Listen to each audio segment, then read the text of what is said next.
Carolina on the ride.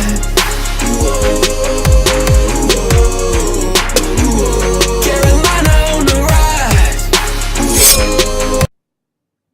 Welcome, Panther Nation. Bill Mack here with another edition of the Panther Prowl. Glad you folks could join me for this video. And if you like this video, of course, as always, give me a thumbs up. And if you have anything you want to say, put it in the comments, and I will definitely read my comments and I will reply back. And if you have any ideas, hey, always willing to listen. Just drop them in the comments and box below.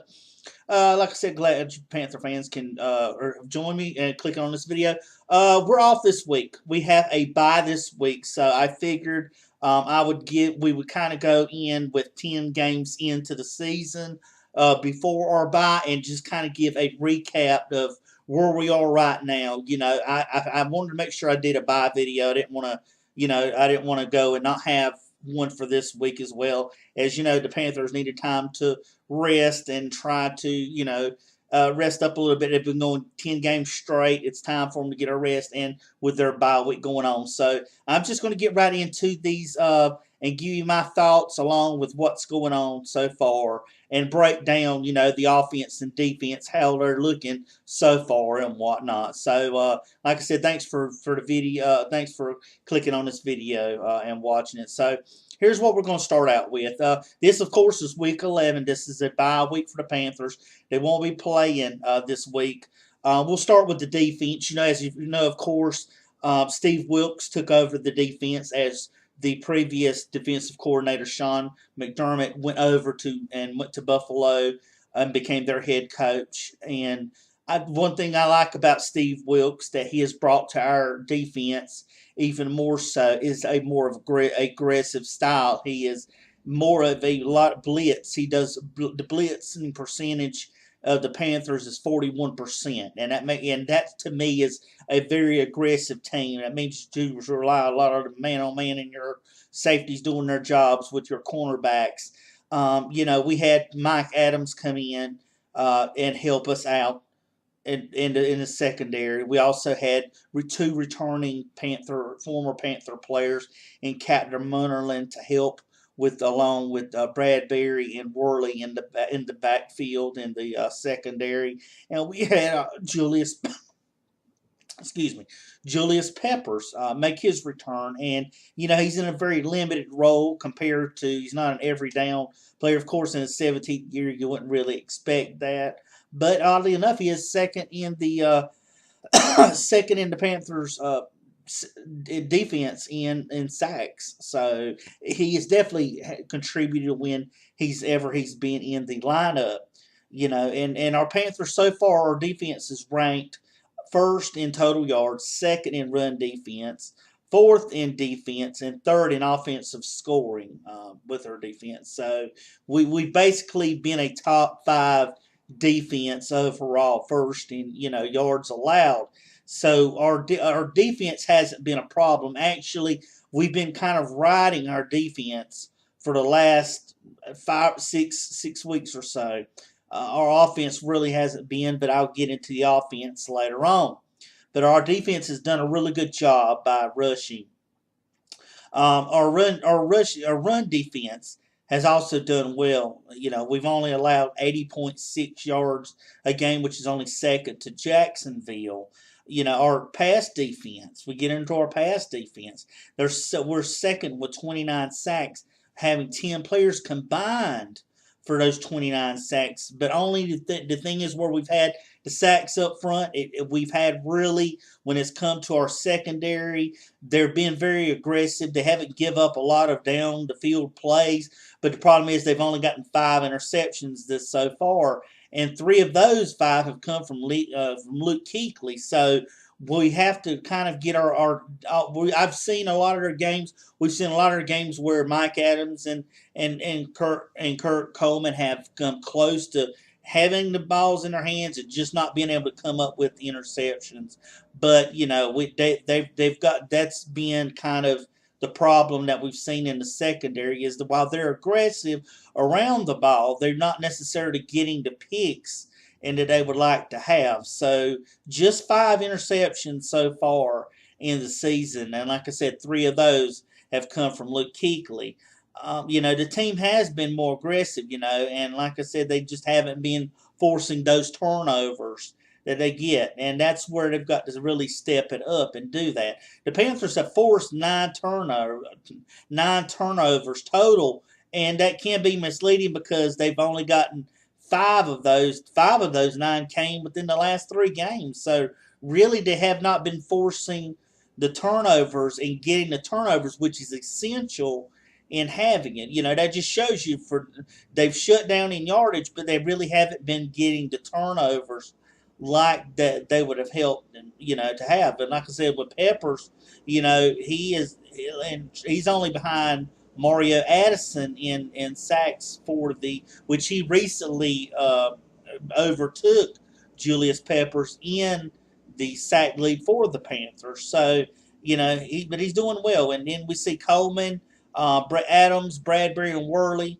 Like I said, they haven't been giving up the plays downfield. They just need to try to focus more on getting the turnovers when they have a chance for an interception to try to get it. There's been quite a few of them, like I said, and we've seen these games where they've had it in their hands, they just didn't come up with it, or off of deflections, or just straight out where they've been in their hands, they just haven't been able to come up with them. I mean, that helps also that helps with field position, because if you can get those interceptions and return them back, or just get them, it can stop a drive and give your offense a better field position by getting those turnovers, by getting those interceptions when they are available. Because there's not too many times during a game that those are happened, but the times the Panthers have had those, they've not been very fortunate enough to come down with the interceptions. So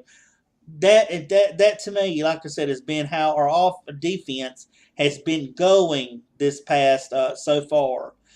Like I said, which is really can't complain. They're what we're leaning on, and I was talking about that offense leaning on the defense the whole year up until the last couple of games. Carolina's offense has been more of up and down. We signed. We picked up McCaffrey in the draft.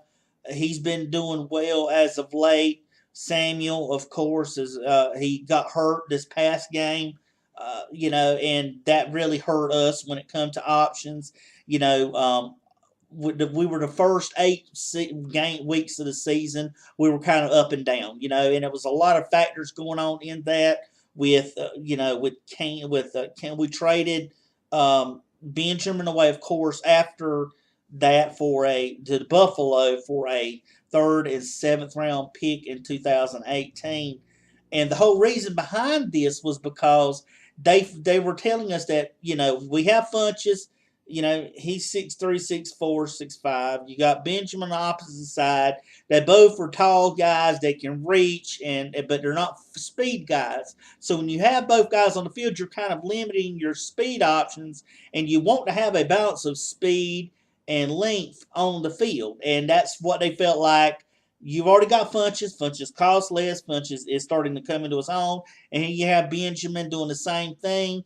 One of them become expendable. And, of course, they went with Benjamin, to basically trade him and get some future picks for him. So when you have 2 of the same guys doing the same thing, one of them can become expendable because you need speed as well. So when you have that, that's why they felt like they needed to do this. So the offense, of course, has suffered, as I'd said, due to a lack of speed, as I'd mentioned. And the fact, too, is that Cam went through off-season shoulder surgery, and he had claimed that was some of the problems that he had lingering on late last year, which could have contributed to his poor performance in last year.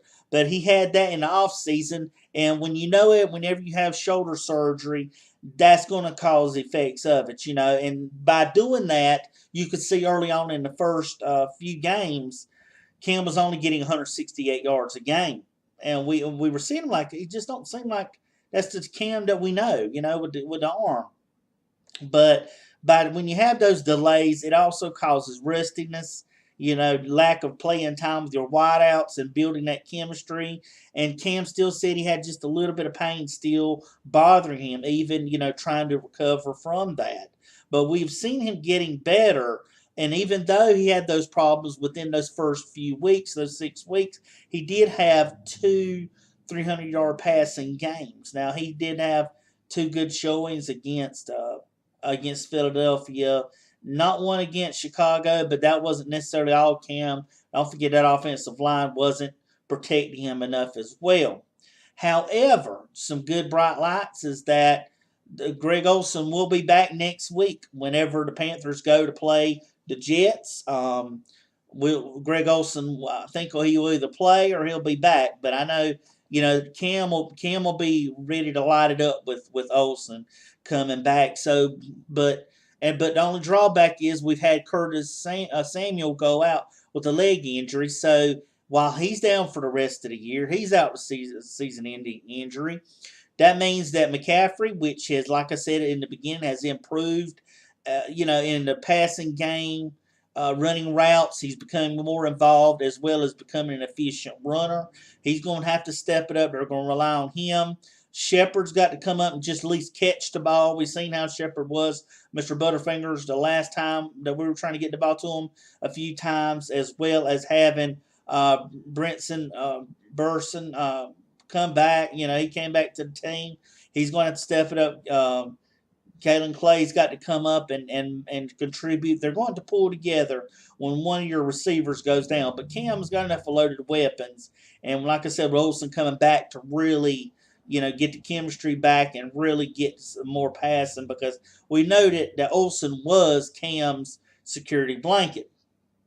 And like I said, the rushing, and that was our dealing with our passing offense. And with our rushing offense, it was kind of up and down. Of course, the last output in the last game we played, we had 294 yards rushing, and the game before we had 200 and some yards rushing. So, but then you look at when we played Week 5 against Detroit, we only had 28. So our rushing game has been up and down, more down than up. But if our O-line can pull together, Khalil to me was another off-season addition to that offensive line.